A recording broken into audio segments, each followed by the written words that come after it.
Well, good morning, everybody. It's right at 11 o'clock. Thank you for joining us today.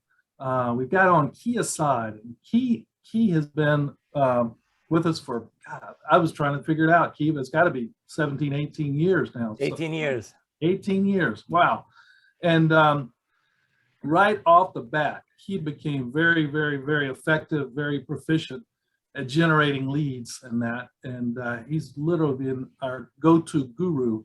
And he is just, he's incredible as far as training goes. And so we're very fortunate to have him with us and on this morning and to share with us some information on how to get more business. And I'm going to turn it over to Key, and thank you very much. Oh, my pleasure. Good morning, everyone. Thank you, Michael. Thank you, Scott. This is what I love doing. I personally believe that real estate is not for everyone. I think real estate requires a mindset. It requires a drive. It requires people who are focused not just on servicing the client, but also generating the leads and generating the clients they need to work with. So what I'd like to do with you in the next 30 minutes is share with you some statistics about the real estate listings that are out there, and then give you the mindset of prospecting. How do you think about prospecting? A lot of our agents approach this business as an order-taking business. They don't realize this is a prospecting business. So let's get to work. Most of you who know me know I'm an internet strategist and a mindset coach. I specialize in the intersection of the internet and what I call face-to-face marketing. But I consider what I call myself really is an activity coach. What I mean by that is knowledge in real estate is plentiful, but action in real estate is only with the few. And there is a lack of confidence that a lot of our agents have about asking for business. And when you don't learn how to ask for business, what happens to you, you wait for it to land on you. And I'm going to show you some statistics that will show you waiting for business to come to you may not be a long-term strategy. So in the United States, we have 2.1 real estate licensed individuals. Of those, 1.4 million are realtors. Okay, so 2.1 million have licenses throughout the United States. 1.4 million of them are realtors. By the way, this is the statistics that most agents don't know. We only do 5.1 to 5.4 million listings a year. That's all she wrote. And I'm going to show you how it spreads out so that you can adjust your mind. What do I need to do to succeed in this business? So think about it carefully. If we had 10 million, if we had 500,000 agents, and each one of them is capable of doing 10 listings, that's all you need. 500,000 agents at 10 listings each will give you 5 million listings a year. So what's happening is we have 20% of agents working on 80% of the business. And the 80% of the agents who are not getting business are flocking around one arena, which is called working the leads or working the buyers. And guess what? There aren't enough of them. And even if there were plenty of them, the listings drive the buyers. And that's one of the truths that a lot of our agents don't learn at the beginning of their career. So let me share with you some statistics. This chart here is the annual number of listings sold from 2005 to 2008. If you look carefully, 2005 was an anomaly. That was the year when they were telling everybody, if you have a pulse, we'll give you a house. I mean, you did not have to have a down payment. You didn't have to have anything. Everything was adjustable rates. And then the crash came. When the crash came, we went annually down to 4.1 million. Some of you were around. I was, and so were you there, my friend Michael. So in 2008, we hit the bottom of the market, and that was the biggest crash in housing ever. I mean, literally ever. If you look at the statistics from the 50s to 2008, that was the biggest crash. Then we stabilized a bit. We went between 2009 and 2011, we went to a few years of consolidation. The market was trying to figure itself out. We were doing about 4.2 million listings a year. Now remember, some of you are going, but Key, you're talking about listings. Well, the listings that are sold are bought by somebody. If you don't have a listings, you don't have a buyer. You got to have the listing for the buyer to buy the listing. There isn't like another pool of market that is not available. That's all there is. Then we moved from 2012 to 2014. 2014, we started going back to normal. And by the way, normal in the United States is 5 million listings a year. I'm talking about the whole United States. 5 million listings a year is normal. Then we grew a little bit. 2015, 2016, 2017, we started growing incrementally. By the way, incrementally simply means every year we do about 100,000 more listings than the year before. Then came 2018, 19, and 20. 2020, which was last year, was a weird year because we had the pandemic. We still have the pandemic. We're not out of the woods. And guess what? Last year, we had the highest number of listings in the last 14 years. And then people, you'll hear, Michael, people say, but there aren't enough listings. No. There were plenty of listings. They were not just sitting on the shelf waiting for you to drive your clients around to show them the home. That's not what we had. The listing came and there was a hunger for people to purchase. By the way, those of you who are actively working right now, you're noticing there is a cooling period. We're now going into what's called, it started in July. The days on market are starting to increase. What does that mean? The frenzy of the FOMO, the fear of missing out, that frenzy is cooling off. Now, some people say, how are we going to do this year? Well, this year we're going to do about 5.8, 5.9. Some of the economists are saying we're going to go to 6.4 million listings. I think we're going to go to about 6 million. Now, what does that mean? It simply means that in this year, 2021, we will do the highest number of listings in the last 15 years. But still, there's a divergence. There's something that doesn't make sense. There's a lot of agents who are saying, I'm not getting enough business.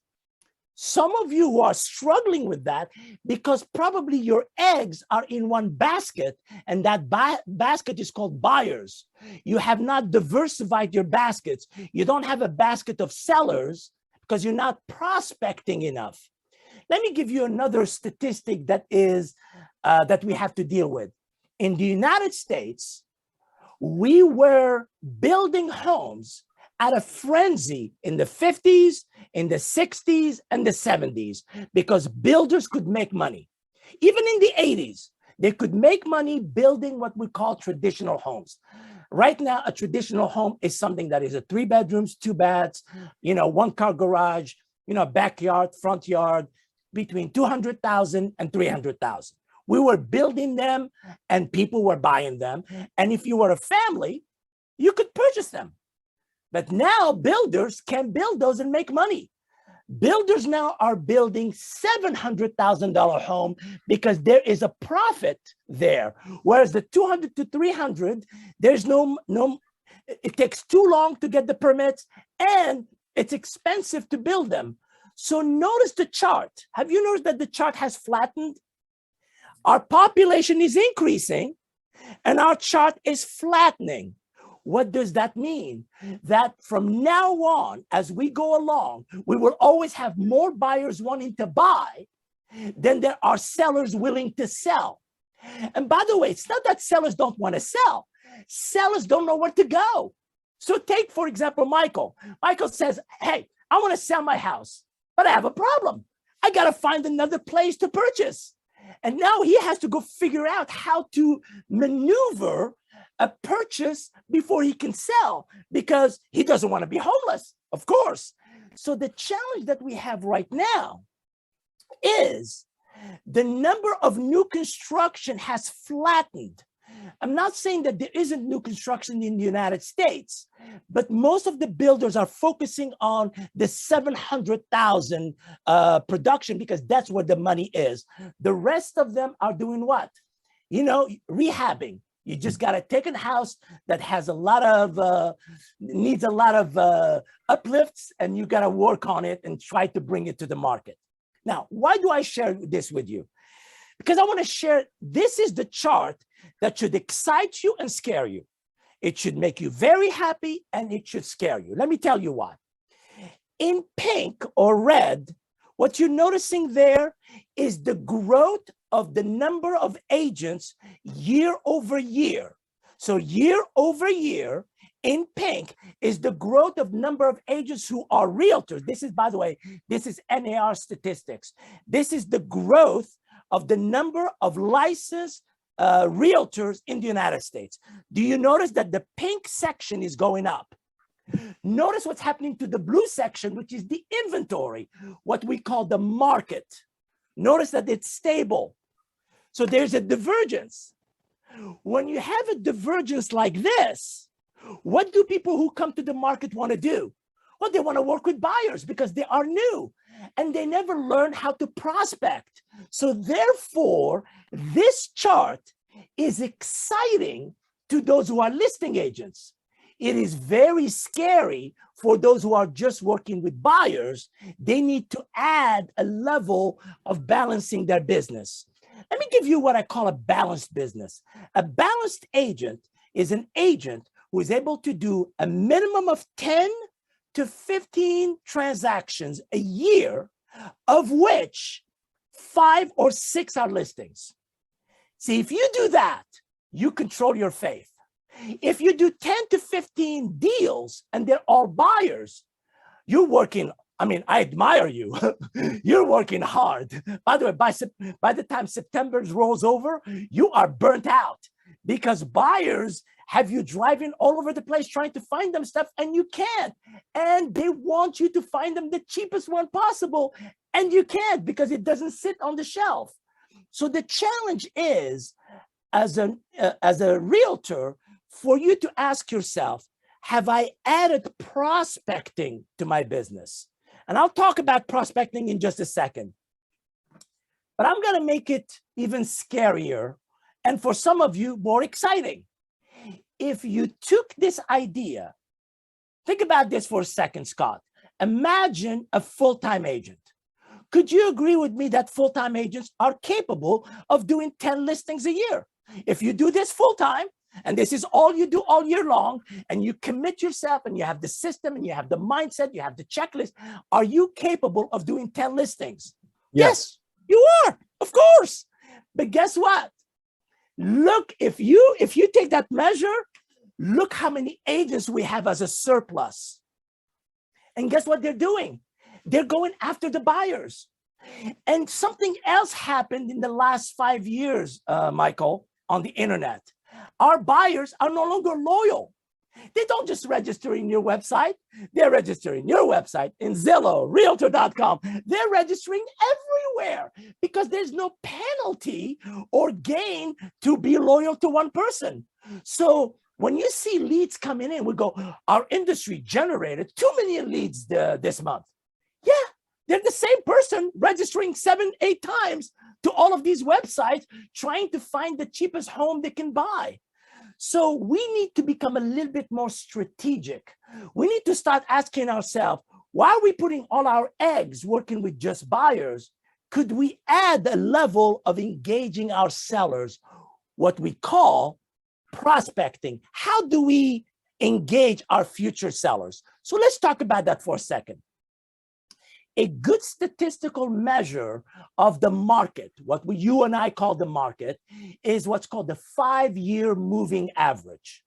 The moving average in 2016 was about 5 million listings sold a year, which means if you multiply it by 2, it's 10 million transactions.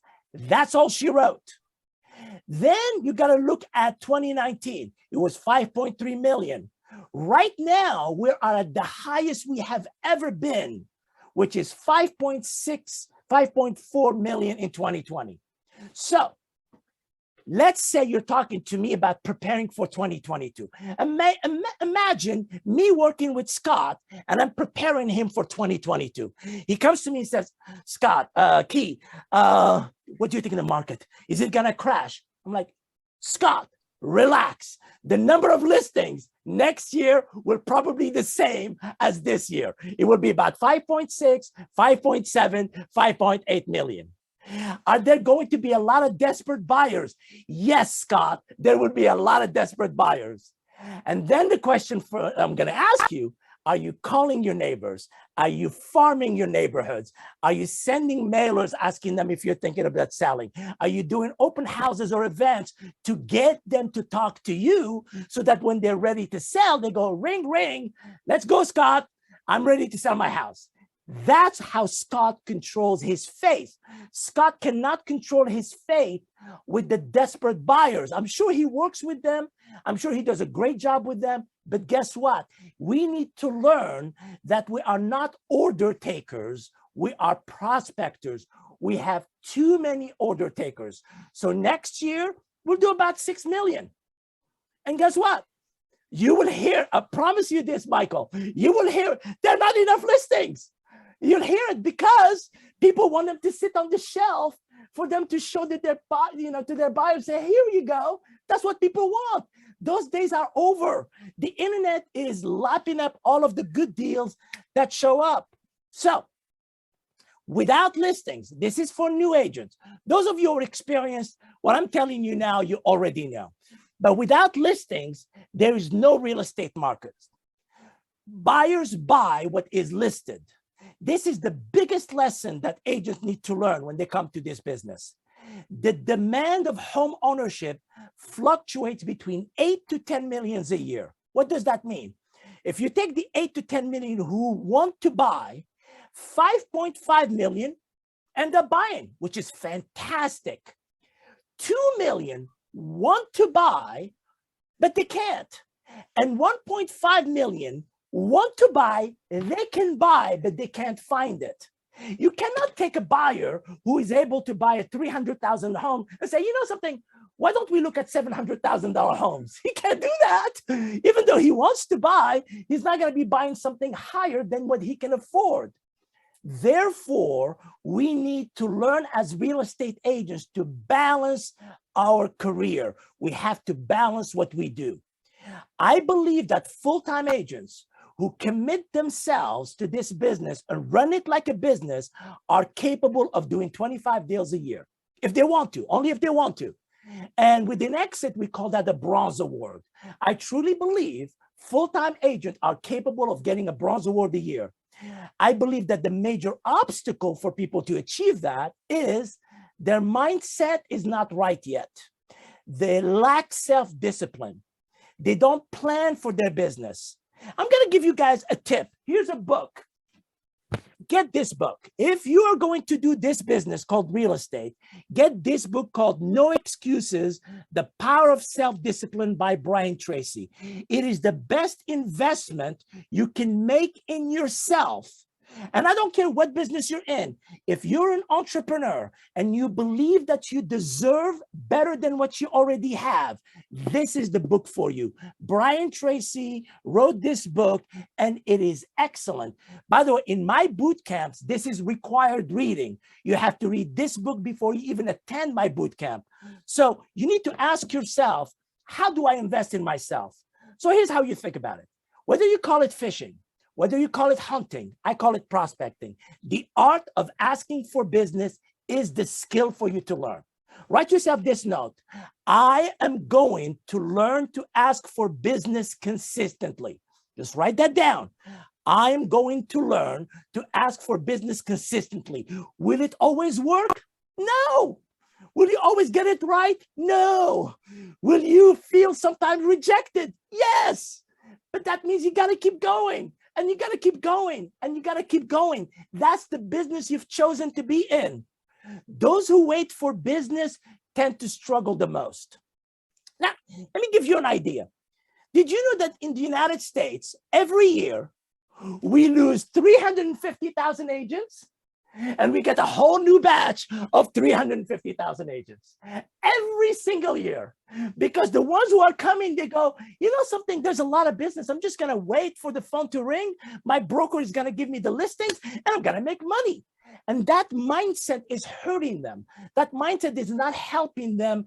They think their job is to clean the fish. No, you want to get on the boat and go fishing with me. We have to go fishing. We got to catch the leads. We have to grab them and then we can eat. But if you think that we need more order takers, this business is going to awaken you very quickly. And by the way, top agents, people who do this for a living, they already know that. That's their secret. They don't tell you that, but they know it. So there are 5 areas. So I want you to commit to working on these 5 areas in the next 3 months. We're entering September.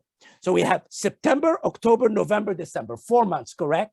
September and part of October are production. You got to work on production. You got to get listings. There's still a lot of listings to be had. Then when you get to middle of October, I want you to start working on these 5 ideas. The first one, work on your attitude.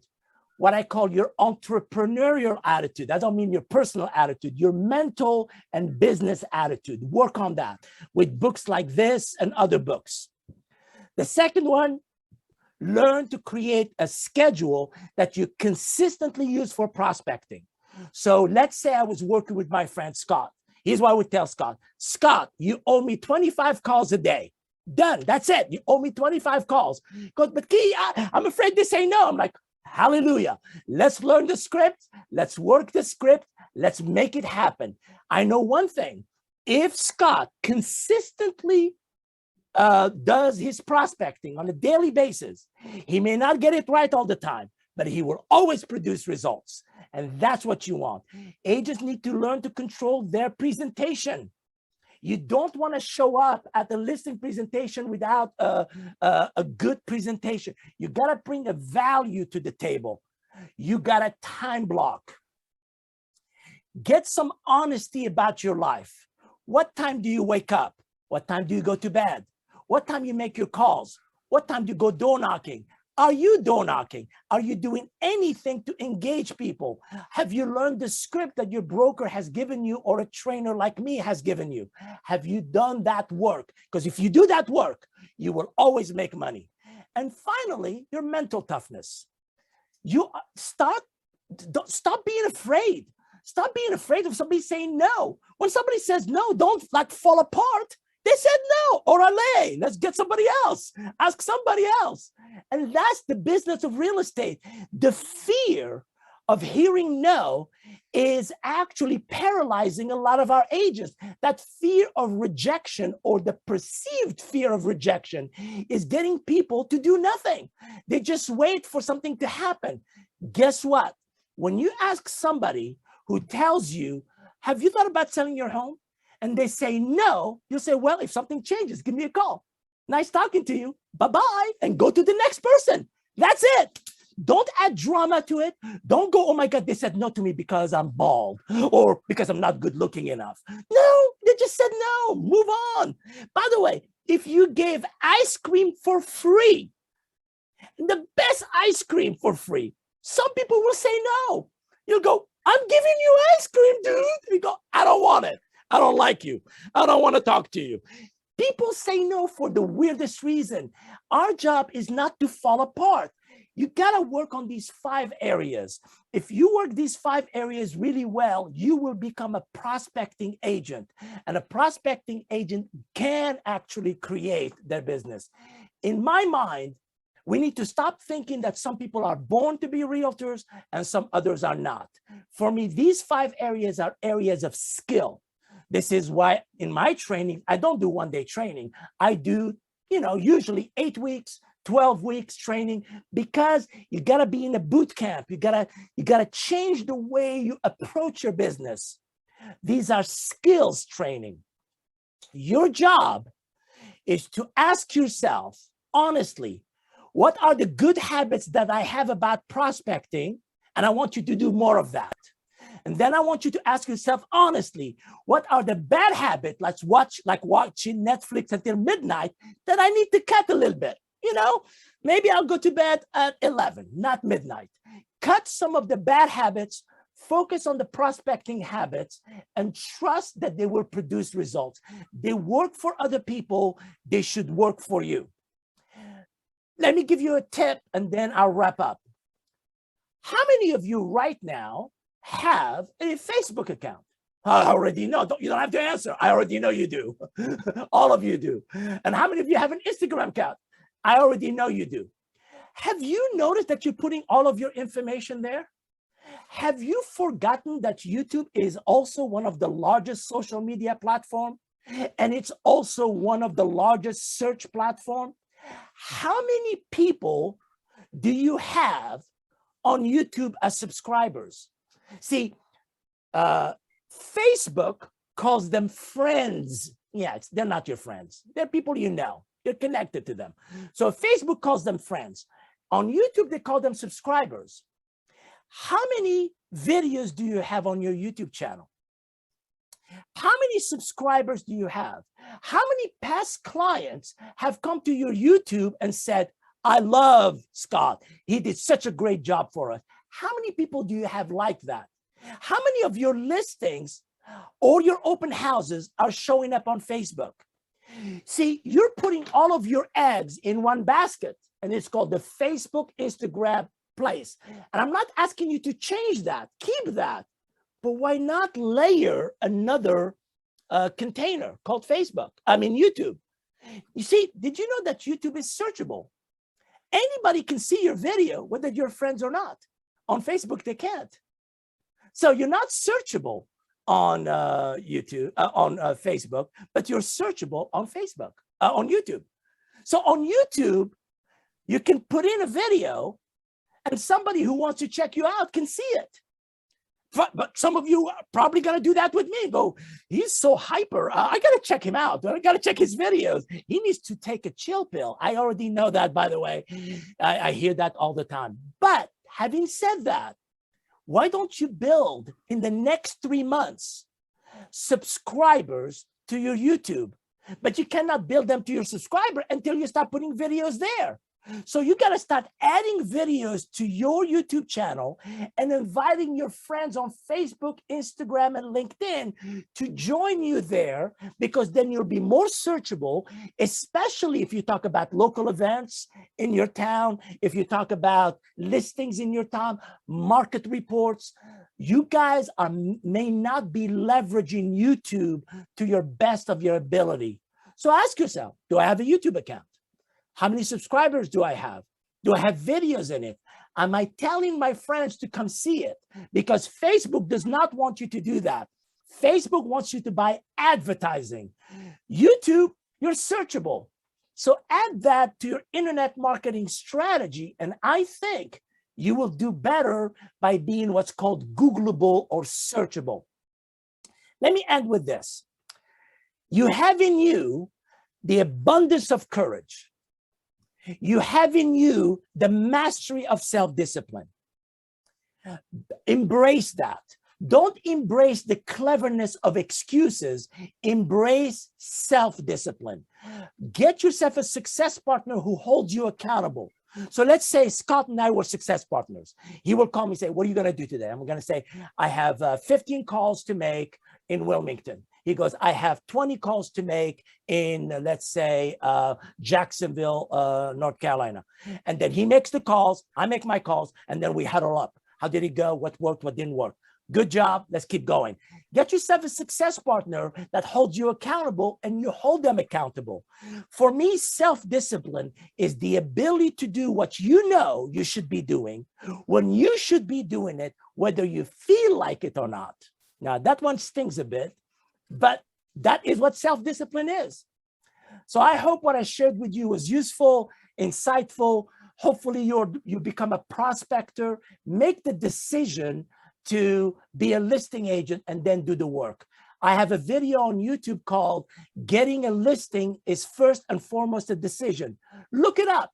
watch it. Maybe it will inspire you to become a better listing agent. Michael, I don't know if you have any questions, but I hope I shared what you wanted me to share today with them. Yeah, you did a fantastic job as always, Keith. Thank you so much for your time, and I hope everybody on today's Zoom got something out of it. I'm sure they did. Harry, we have a question from Carmen. Yep. Go ahead, Carmen. You can unmute yourself and ask the question. That'd be great.